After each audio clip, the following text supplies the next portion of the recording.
حضرت عبداللہ شغازی کے والد گرامی کا نام ہے حضرت نفس زکیہ،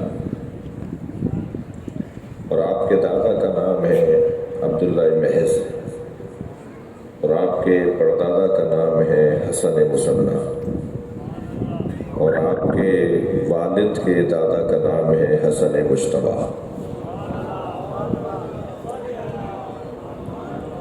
بھائی امام حسن کا نام آیا ہے، بلند و صلوات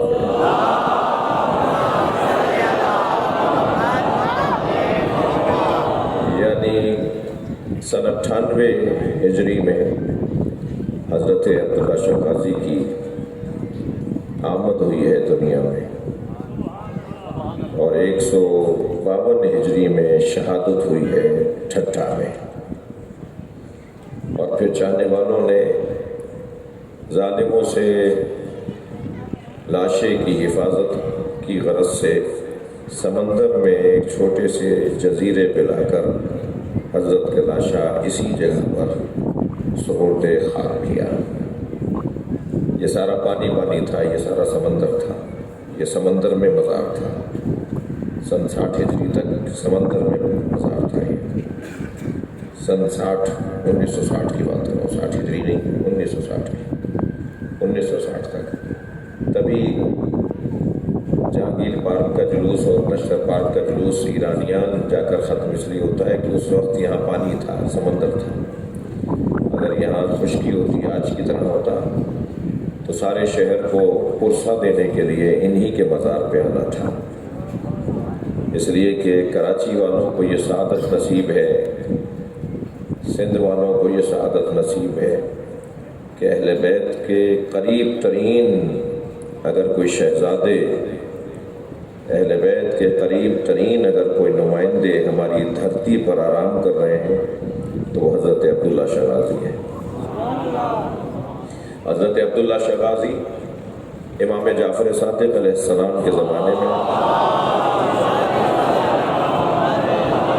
بھائی بہت بڑا مجمع ہے، صلوات بلند ہونی چاہیے ایسے ماشاءاللہ، کیونکہ صلوات تو سنی شیعہ سب پڑھتے ہیں نا، درود تو سب کے ہاں ہے، درود کے بغیر تو نماز ہی نہیں ہوگی، تو جب نماز درود کے بغیر نہیں ہوگی تو کوئی عبادت نہیں ہوگی، کیونکہ جس کی نماز قبول اس کی ساری عبادتیں قبول، اور جب نماز بغیر کے درود کے نہیں ہے تو گویا دین بغیر درود کے نہیں ہے۔ اور یاد رہے کہ وہ مومن ہی نہیں ہے جس کے دل کا حاکم علی نہ ہو۔ یہ تو ہو نہیں سکتا کہ مسئلہ تو سنی شیعہ کا ہے ہی نہیں۔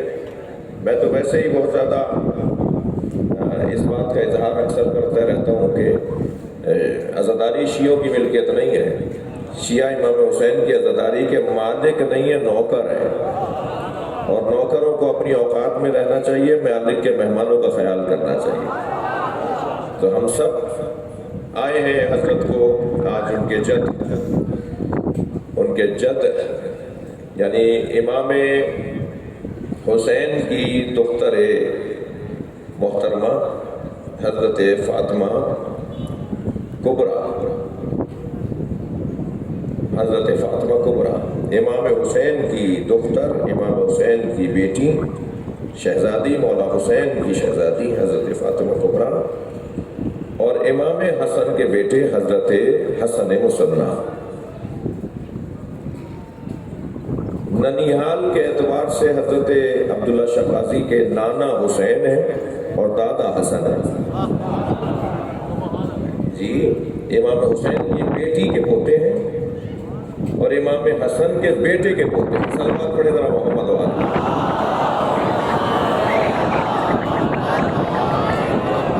دور حضرت امام جعفر صادق کا ہے۔ امام کے زمانے میں اس خطے کے اندر اہل بیت کا پیغام لے کر آئے، تھک تو نہیں رہے میری باتوں سے، اس پورے خطے میں حضرت عبداللہ شغازی رحمۃ اللہ علیہ رضوان اللہ تعالیٰ علیہ السلام اہل بیت کا پیغام لے کر آئے، اور اس پورے خطے میں انہوں نے اسلام پہنچایا۔ یاد رہے کہ سندھ باب الاسلام ہے بے نام عبداللہ شاہ غازی. ان کی محنتیں ان کے قاتلوں پہ مت ڈالیے گا. صلوات پڑھیں ذرا محمد و آل محمد.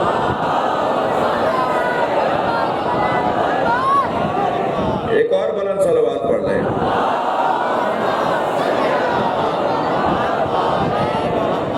توجہ میرے ساتھ ہے حضرت کی. بات تھوڑی سی اور آگے بڑھے. اہل بیت کا پیغام لے کر آئے اور اس پورے خطے میں اہل بیت کا نام حضرت عبداللہ شاہ غازی نے پہنچایا.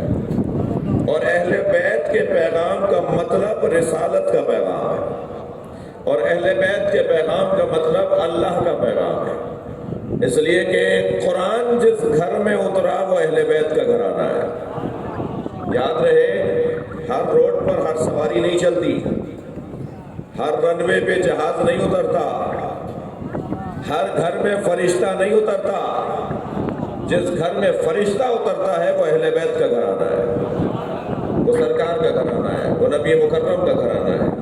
لہٰذا جس گھر میں فرشتے اترتے ہیں اس گھر کے ایک فرد فرید حضرت عبداللہ شاہ غازی ہے. کیوں میرے بھائی جناب حیدر شاہ صاحب نے, ان کے رفقا نے اس مجلس کو چند سال پہلے قائم کیا. آغا صاحب تشریف فرمائے ہیں, نقوی صاحب تشریف فرمائے, تمام رفقا یہاں پر بیٹھے ہوئے ہیں جنہوں نے اس مجلس کو حیدر شاہ صاحب کے ساتھ شروع کیا. اور دوست ہیں جو مجھے نظر نہیں آ رہے, اپنی اپنی ذمہ داریوں میں مصروف ہیں. کیوں؟ اس لیے کہ حق بنتا ہے شب عاشور, شب شہادت, مولا حسین کی قربانی کی رات. کس سے جا کے مولا کو پرسہ دیں, کس سے جا کے مولا کی بات کریں؟ اولاد سے ہی تو کریں گے, ان کے بچوں سے ہی تو کریں گے. آپ سندھی ہو, پنجابی ہو, پختون ہو, آپ کوئی بھی ہو, کیا ہمارے یہاں یہ دستور نہیں ہے کہ جب کسی کا انتقال ہوتا ہے تو اس کے وارثوں سے جا کر فاتحہ کرتے ہیں, اس کے وارثوں سے جا کے تعزیت کرتے ہیں. دعا کے لیے کس کے گھر جاتے ہیں؟ دعائے مغفرت کے لیے. میں اپنی رائج باتیں کر رہا ہوں, ہمارے یہاں کیا رائج ہے. ہم اپنے کسی ملنے والے کے گھر جب جاتے ہیں جس کا انتقال ہو جائے تو اس کے بچے سے جا کے ملتے ہیں. ہم کراچی والے کہاں جا کر تعزیت پیش کریں؟ لہٰذا میں دعا دوں گا ان دوستوں کو جنہوں نے اس مجلس کا انتظام کیا, اور ہم سب بلا تفریق, بات ہی نہیں ہے کوئی. ڈھنگ مختلف ہو سکتے ہیں مگر نیت مختلف نہیں ہے. طریقے ہمارے مختلف ہو سکتے ہیں کہ سنی ایسے اہل بیت کو محبت کا اظہار کرتا ہے, دیوبندی ایسے کرتا ہے, بریلوی ایسے کرتا ہے, اہل حدیث ایسے کرتا ہے, شیعہ ایسے کرتا ہے. پھر اہل بیت کا تو قصہ کمالات کا قصہ ہے, اہل بیت کا قصہ تو فضائل کا قصہ ہے, اہل بیت کی بات تو عظمتوں کی بات ہے. اہل بیت سے تو ہر وہ شخص جڑا ہوا ہے جو حسن کو پسند کرتا ہے. اہل بیت سے تو ہر وہ پیار کرتا ہے جو علم سے پیار کرتا ہے. اہل بیت سے تو ہر اس کو محبت ہے جو سخاوت سے محبت کرتا ہو. اہل بیت سے تو ہر وہ شخص پیار کرتا ہے جو شجاعت سے پیار کرتا ہے. جتنے بھی کمالات ہیں اللہ نے ایک ہی گھر میں رکھ دیے تاکہ ہمیں در در کی ٹھوکریں نہ کھانا پڑے. سارے کمالات جس دروازے پر ہیں, جس گھر میں ہیں, وہ اللہ نے نبی کا گھرانہ قرار دیا ہے. سورہ مبارکہ نور کی جب آیت کریمہ نازل ہوئی, ظاہراً 35ویں آیت ہے, ارشاد ہوا فی بیوت اذن اللہ ان ترفع ویذکر فیہا اسمہ ویسبح لہ فیہا بالغدو والآصال. ان گھروں کی تعمیر کرو, ان گھروں کی تعظیم کرو جن گھروں میں صبح شام اللہ کا ذکر ہوتا ہے اور اس کی تسبیح پڑھی جاتی ہے.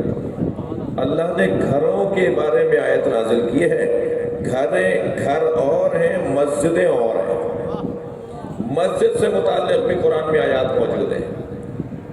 من یامر مساجد اللہ, جو اللہ کے مسجدوں کو تعمیر کرتے ہیں وہ وہی ہے جو آمن باللہ و بالآخرہ, وہی ہے جو ایمان اللہ پہ بھی رکھتے ہیں اور آخرت پر بھی ایمان رکھتے ہیں.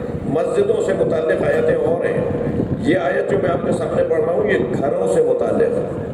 یعنی اللہ جہاں مسجدیں بنوانا چاہتا ہے, تھکے ہوئے تو نہیں ہے, اللہ جہاں مسجدیں بنوانا چاہتا ہے وہاں اللہ کچھ گھروں کو بھی بنوانا چاہتا ہے جو مسجد نہیں ہے, گھر ہیں, کسی کے ذاتی گھر ہیں. آیت نازل ہوئی کہ ان گھروں کی تعظیم کرو، ان گھروں کی تعمیر کرو جن گھروں میں صبح شام اللہ کا ذکر ہوتا ہے، اللہ کی تسبیح پڑھی جاتی ہے۔ صحابہ کرام رضوان اللہ تعالیٰ علیہم تشریف فرما ہے، سرکار دو جہاں سے سوال کیا، یا رسول اللہ وہ گھر کس کے ہیں جن کو تعمیر کرنے کا اللہ حکم دے رہا ہے؟ وہ گھر کس کے ہیں جنہیں اللہ تعظیم کرنے کا حکم دے رہا ہے؟ خبردار ان گھروں کی بے ادبی نہ کرنا، خبردار ان گھروں کو گرانا نہیں، انہیں مسمار اور منہدم نہ کرنا، ان گھروں کو تعمیر کرنا، بنانا، اونچا رکھنا، سجا کر رکھنا، ان کی تعظیم کرنا۔ قرآن ہے یہ کوئی روایت نہیں ہے جو آپ مجھے کہتے ہیں کہ مولانا اس کی سند بتائیے۔ حدیثوں پر اور روایتوں پر تو تحقیق کی دعوت دی جاتی ہے، مگر قرآن پہ شک کرنے والے کو ہم خود مسلمان نہیں مانتے۔ قرآن پر کون شک کرے گا بھائی؟ اگر کوئی قرآن پر شک کرے تو پھر اس پر شک کیا جائے گا۔ یہ میں قرآن کی آیت سنا رہا ہوں آپ کو۔ سرکار دو جہاں سے پوچھا، یا رسول اللہ وہ گھر کس کے ہیں؟ وہ کون سے گھر ہیں جن گھروں کی تعظیم کا اللہ حکم دے رہا ہے؟ توجہ میرے ساتھ ہے؟ وہ گھر کون سے ہیں جن گھروں کی اللہ تعظیم اور تعمیر کا حکم دے رہا ہے؟ سرکار نے فرمایا بیوت الانبیاء، وہ انبیاء کے گھر ہیں۔ انبیاء کا گھر، کیونکہ نبی معصوم ہوتے ہیں، نبی معصوم ہوتے ہیں، لہذا ان کے گھر میں سوائے ذکر الہی کے کچھ اور نہیں ہوتا، اور جس گھر میں سوائے ذکر الہی کے کچھ اور نہ ہوتا ہو، صرف اللہ کی بات ہوتی ہو، اس گھر کی تعمیر کا بھی اللہ حکم دے گا، اس گھر کی تعظیم کا بھی اللہ حکم دے گا۔ سوال ہوا، جواب آ گیا، یا رسول اللہ وہ گھر کون سے ہیں جن گھروں کی تعمیر کا اللہ نے حکم دیا ہے، جن گھروں کی تعظیم کا؟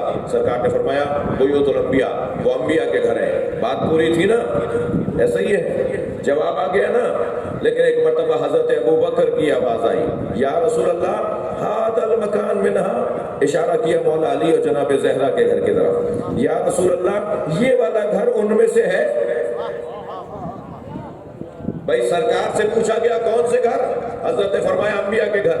بات پوری ہوئی، مگر حضرت ابو بکر نے اشارہ کر کے کہا، یا رسول اللہ یہ والا مکان، علی و بطول کا مکان، ان گھروں میں سے ہے جن کی تعظیم کا اور جن کی تعمیر کا اللہ حکم دے رہا ہے۔ نبی مکرم کا جواب سنیے، سرکار نے بے ساختہ فرمایا، نعم من افاضلھا، یہ گھر ان سارے گھروں سے افضل ہے۔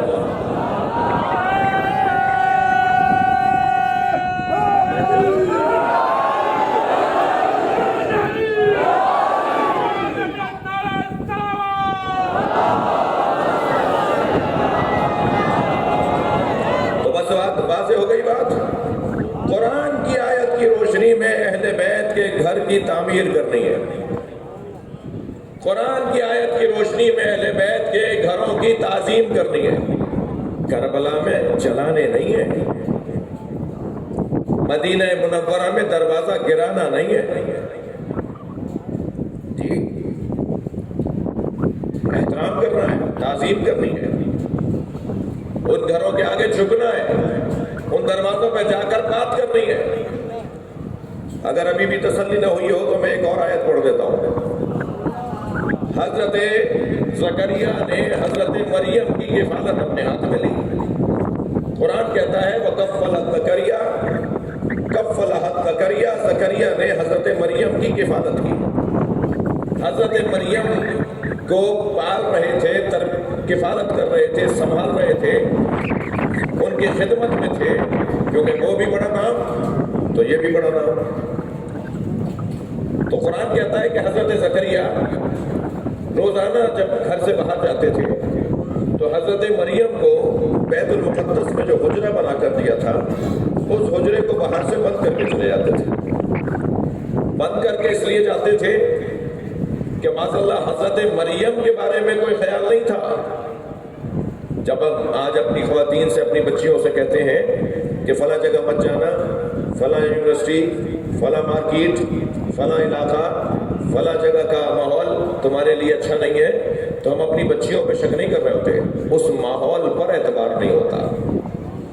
ایسے ہی حضرت زکریا جو حضرت مریم کے دروازے کو بند کر کے جاتے تھے، حضرت مریم پر ان کا کوئی گمان نہیں تھا، مگر ماحول اس قابل نہیں تھا جس میں مریم جائے۔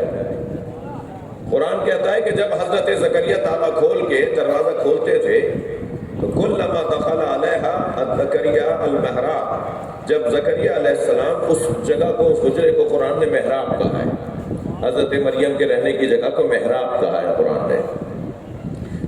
حضرت زکریا دروازہ کھول کے اندر جاتے تھے، وجد عندہا رزقا، تو حضرت مریم کے سامنے دسترخوان بچھا ہوا دیکھتے تھے، باہر سے دروازہ تو بند تھا، یہ آیا کیسے؟ تو حضرت زکریا پوچھتے تھے یا مریم انا لک ھذا، یہ کہاں سے آیا ہے؟ تو حضرت مریم کے ساتھ تو فرماتی تھی ہوا من عند اللہ، یہ اللہ کی طرف سے آیا ہے۔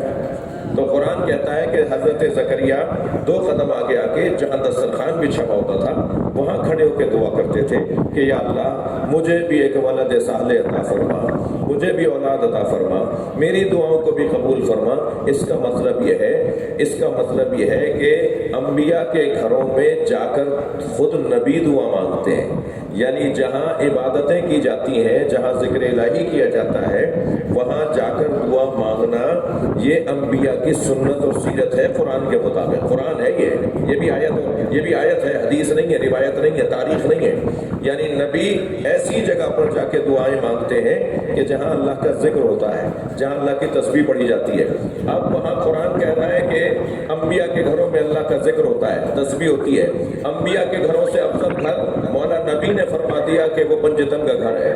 تو جہاں جہاں بھی اللہ کا ذکر ہوتا ہو وہاں جا کے دعا مانگنا یہ نبیوں کی سیرت اور سنت ہے۔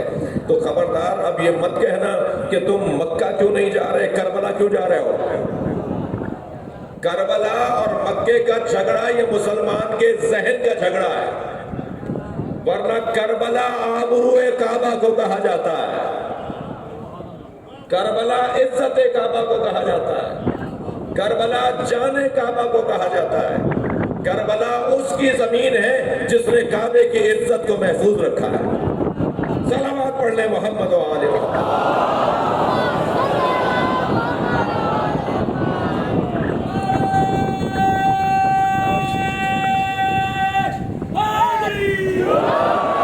بھائی آخر تک کچھ ان روشنیوں کی وجہ سے مجھے کچھ دوست نظر نہیں آ رہے، وہاں سے بھی کوئی صلوات یا محبت کا اظہار ہونا چاہیے آخر سے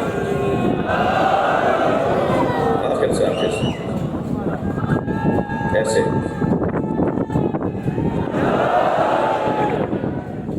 توجہ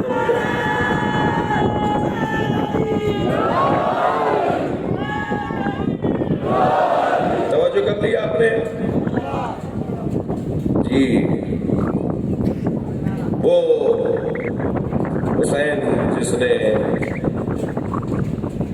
کربلا کو اپنے لیے معراج بنا دیا، سرکار وہی ایک مفہوم میں آپ سے چاہوں گا، آپ کی توجہات میرے ساتھ ہیں، بہت زیادہ زحمت دینا بھی مطلب نہیں ہے۔ یہ رات ایسی ہے کہ جو ذکر کی رات ہے، اہل بیت کی محبت کے اظہار کی رات ہے۔ سرکار تو جہاں کی معراج کہاں ہوئی؟ وَهُوَ بِالْأُفُقِ الْأَعْلَىٰ عِندَ سِدْرَةِ الْمُنتَهَىٰ فَكَانَ قَابَ قَوْسَيْنِ أَوْ أَدْنَىٰ۔ معراج کہاں ہوئی؟ اگر آپ کہتے ہیں آسمانوں میں، ایسے اشارہ کریں گے یہیں سے شرک شروع ہو جائے، یہیں سے کفر شروع ہو جائے۔ اللہ کو اشارہ کرنے سے کفر ہو جاتا ہے۔ اشارہ کرنے کا مطلب ہے کہ آپ نے محدود کر دیا، جو محدود ہو جائے وہ اللہ نہیں ہوتا۔ اللہ کو اشاروں میں نہیں لایا جا سکتا۔ اشارہ اس کے لیے کیا جاتا ہے جو فلاں جگہ ہو جہاں اشارہ کیا جا رہا ہے، اور جہاں سے اشارہ ہو رہا ہے وہاں نہیں ہے۔ تو اللہ وہاں ہے اور یہاں نہیں ہے تو وہ اللہ ہی نہیں ہے۔ اللہ تو ہر جگہ ہے، اللہ کہاں نہیں ہے؟ تو اگر ہم اللہ کے لیے اشارہ کریں گے تو اشارے میں مولا علی نے روکا ہے۔ مولا علی فرماتے ہیں خبردار اللہ کے بارے میں اشارے مت کرنا، اللہ اشاروں میں نہیں آتا۔ جسے سمتوں میں محدود کر دیا جائے وہ اللہ نہیں ہوتا، جسے محدود کر دیں گے وہ اللہ نہیں ہے، اس لیے کہ اللہ محدود نہیں ہے۔ اللہ کیوں محدود نہیں ہے؟ محدود وہ ہوتا ہے جس کا جسم ہو۔ آپ وہاں بیٹھے ہیں، میں وہاں نہیں ہوں، میں یہاں ہوں، آپ یہاں نہیں ہیں۔ آپ کی حد ہے برابر والا، ایسا ہی ہے، آپ کے برابر والا آپ کی حد ہے، برابر والے کی حد برابر والا ہے، ایسا ہی ہے۔ جس کا جسم ہوتا ہے اسے مکان کی ضرورت ہوتی ہے، اور جو مکان میں آ جائے اسے پڑوس کا تصور لایا جاتا ہے کہ اس کا کوئی پڑوس بھی ہے۔ اللہ کا کوئی پڑوس نہیں ہے، اس لیے کہ اللہ کا مکان نہیں ہے۔ اللہ کا مکان اس لیے نہیں ہے کہ اللہ کا جسم نہیں ہے۔ جب اللہ کا جسم نہیں ہے تو اللہ کے بارے میں کسی سمت میں اسے محدود نہیں کیا جائے گا۔ تو اللہ سے نبی ملاقات ہوئی وہ کہاں ہوئی؟ اگر ہم کہتے ہیں کہ سدرۃ المنتہا آسمانوں میں، آسمان کا ہے اوپر، تو یہیں سے شرک شروع ہو جائے گا، یہیں سے توحید کا درس ختم ہو جائے گا، توحید نہ فہم لوگوں کا اظہار ہونے لگے گا، یعنی توحید نہیں سمجھی انہوں نے، ایسا ہی ہے۔ تو پھر کہاں ملاقات ہوئی؟ بس جہاں بھی فاصلہ مٹ جائے بندے میں اور معبود میں، اسی کو معراج کہا جاتا ہے۔ اب یہ ہم نہیں جانتے کہ کہاں فاصلہ مٹا نبی کا اپنے اللہ کے ساتھ۔ جہاں گیپ ختم ہو جائے، فاصلہ ختم ہو جائے، وہاں معراج ہے بندے کی، کیونکہ اس کے معبود اور اس کے درمیان فاصلہ ختم ہو گیا ہے۔ ٹھیک ہو گیا؟ اب ہم نہیں جانتے کہ معراج کہاں ہوئی، یہ تو ہمیں سرکار نے بتا دیا کہ جب میں معراج پر پہنچا تو جو جبریل ہر جگہ ساتھ ساتھ تھے، ایک ایسی منزل آئی کہ جبریل رکے رہ گئے، آگے نہیں آئے۔ تو سرکار نے مڑ کر دیکھا اور جبریل کو دیکھ کر کہا، جبریل آگے کیوں نہیں آتے؟ تو جبریل امین نے کہا، یا رسول اللہ ھذا موقفی الذی وضعنی اللہ، یہ میری جگہ ہے جو اللہ نے قرار دی ہے۔ لو انملتن لو تنوت انملتن لاحترقت، اگر ایک قدم بھی آگے جاؤں گا تو جل جاؤں گا۔ اچھا اگر ایک جملہ محسوس کر جائیں تو کہہ دوں، یعنی جبریل اپنی حدوں کو پہچانتے ہیں، تبھی تو علیہ السلام ہے۔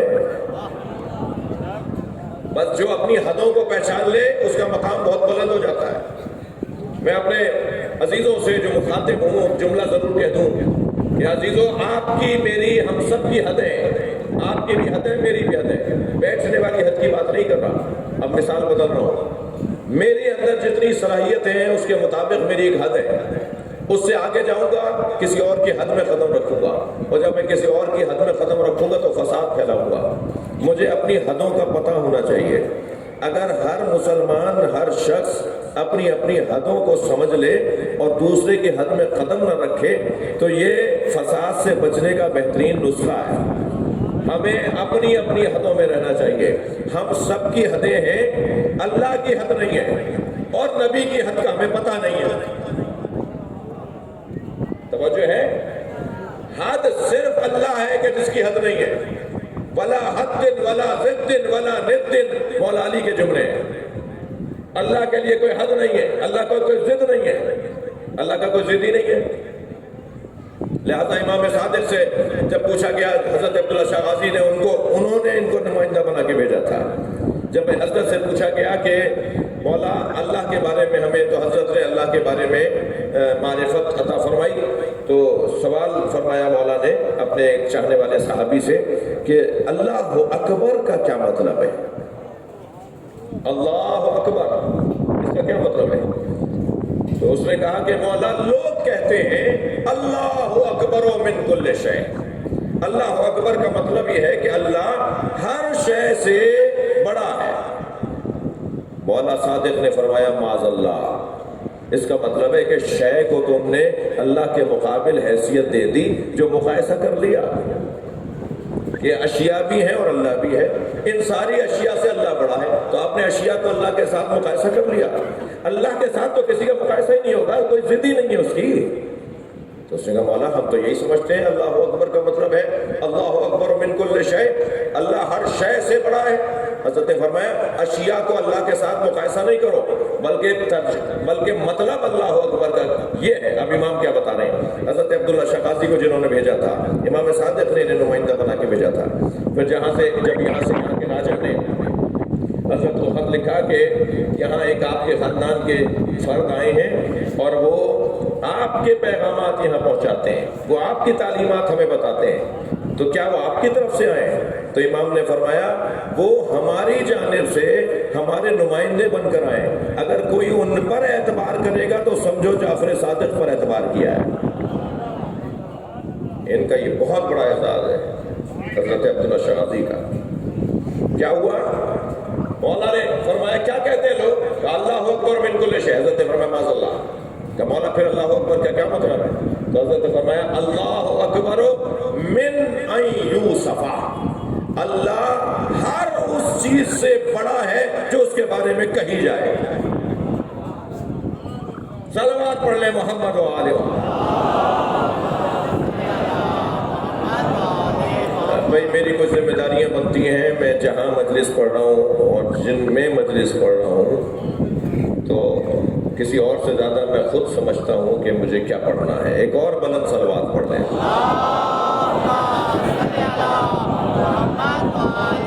ایک اور بلند تر صلوات۔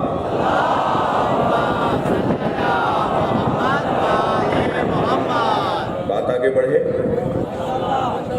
تو جہاں عبد اور معبود کا فاصلہ ختم ہو جائے اسے معراج کہتے ہیں۔ جہاں عبد اور معبود کا فاصلہ ختم ہو جائے اسے معراج کہتے ہیں۔ نبی کی معراج کہاں تھی وہ نبی جانتے ہیں اور اللہ جانتا ہے، مگر حسین کی معراج کربلا ہے۔ کربلا میں امام حسین اور معبود کا فاصلہ ختم ہو گیا، یعنی جہاں حسین اللہ میں گم اور ضم ہو گئے اس جگہ کو کربلا کہتے ہیں۔ جہاں امام حسین نے اپنے آپ کو اللہ کی ذات میں اتار دیا۔ میں حضرت عبداللہ شہبازی کے مزار پر مجلس پڑھتے ہوئے حوصلہ پا رہا ہوں کہ عرفاء اور صوفیوں کا مزاروں والوں کی بات کر رہا ہوں میں، جو مزاروں والے لوگ ہیں، جو اولیاء الہی سے جڑے ہوئے لوگ ہیں، عرفاء اور صوفیوں کا ایک بحث ہے، ایک گفتگو ہے، ایک عنوان علم ہے، اور وہ ہے فنا فی اللہ۔ اللہ میں فنا ہونے والے لوگ۔ فنا فی اللہ کا لفظ سنا ہے نا میرے بچوں نے؟ ذرا گردن ہلاؤ۔ فنا فی اللہ ایک مفہوم ہے، ایک علمی گفتگو ہے، ایک عرفانی گفتگو ہے۔ فنا فی اللہ ایک درجہ ہے، ایک کیفیت ہے۔ فنا فی اللہ اسے کہتے ہیں جو اپنی ذات کی نفی کر کے صرف اللہ کو ثابت کرتا ہو، اور جو اپنی ذات کی نفی کر کے صرف اللہ کو ثابت کرتا ہے تو اللہ نے قرآن میں کہا ہے فَاذْكُرُونِي أَذْكُرْكُمْ، تم میرا ذکر کرو میں تمہارا ذکر کروں گا۔ تو جو صلوات پڑھ لیں ذرا محمد و آلہ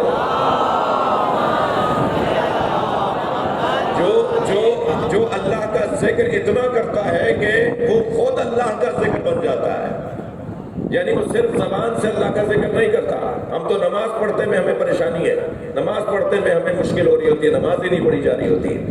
کچھ ایسی ہستیاں ہوتی ہیں جنہوں نے اپنے وجود کو ذاکر بنا دیا ہوتا ہے، ان کے صرف زبان ذاکر نہیں ہوتی، ان کے صرف زبان ذاکر نہیں ہوتی، ان کی آنکھ بھی ذاکر ہوتی ہے، ان کا ہاتھ بھی ذاکر ہوتا ہے، ان کا ذہن بھی ذاکر ہوتا ہے، ان کا دل بھی ذاکر ہوتا ہے۔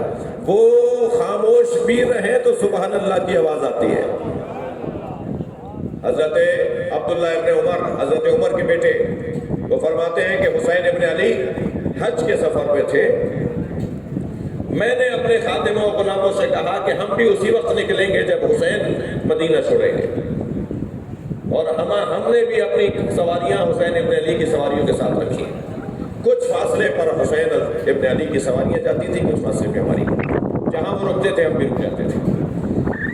ایک جگہ قیام کیا ہوا تھا حضرت امام حسین نے، وہ فرماتے ہیں کہ ہم نے بھی قیام کیا تھا۔ آدھی رات کو میرے ایک غلام نے آ کر، وہ فرماتے ہیں میرے غلام نے آ کر مجھے بتایا کہ حسین ابن علی اپنے خیمے سے نکلے